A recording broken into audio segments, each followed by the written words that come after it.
কাঁথিতে bank পরিচালন কমিটির ভোটে উত্তেজনা। তৃণমূল ও বিজেপি কর্মী সমর্থকদের মধ্যে বচসা হাতাহাতি।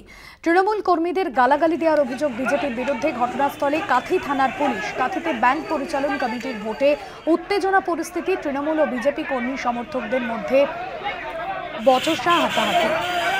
সমীরণ সাউ রয়েছেন আমাদের প্রতিনিধি ফোন লাইনে। সমীরণ, কি জানা যাচ্ছে?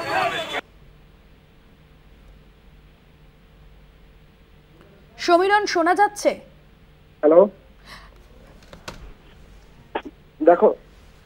দেখো ভাস্বতী, কাঁথিতে যে ব্যাংক পরিচালনা কমিটির আজকে যে তার ভোটাভুটি হচ্ছে, সেই ভোট গ্রহণ কেন্দ্র করে আজকে কিন্তু উত্তেজনা ছড়িয়েছে কাঁথিতে। শুধু কাঁথি নয়, কাঁথি, রামনগর, এগরা সহ একাধিক যে সমস্ত ভোট গ্রহণ কেন্দ্র রয়েছে সেখানেই কিন্তু এই উত্তেজনার খবর আমরা ইতিমধ্যেই পাচ্ছি। কারণ এই যে কাঁথির যে কার্ড ব্যাংক, সেই কার্ড ব্যাংকে প্রায় 13টি কেন্দ্রে আজকে নির্বাচন গ্রহণ হচ্ছে। এই 13টি কেন্দ্রের নির্বাচন যেখানে হচ্ছে সেখানে কিন্তু দেখা যাচ্ছে যে অধিকাংশ জায়গা থেকে কিন্তু একটি গন্ডগোলের ঘটনা প্রকাশ্যে আসছে।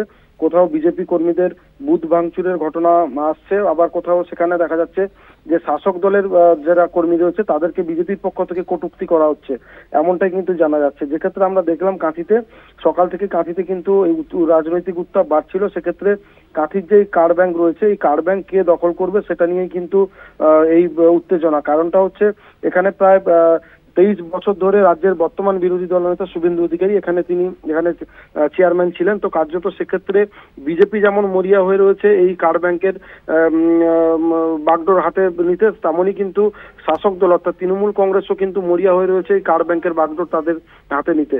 সেক্ষেত্রে একে অপরের বিরুদ্ধে যে অভিযোগ আনছে, সেই অভিযোগকে নিয়েই কিন্তু হাতাহাতি পর্যন্ত হয়ে গেছে। সেক্ষেত্রে কাঁথি থানার পুলিশ যথাসময়ে পৌঁছে এই পরিস্থিতি, উত্তেজনাময় পরিস্থিতি তিনি সামাল দেন এবং বর্তমান কিন্তু শান্তিপূর্ণভাবে নির্বাচন চলছে, এমনটা আমরা জানতে পারছি। ভাস্বতী, ধন্যবাদ সমীরণ।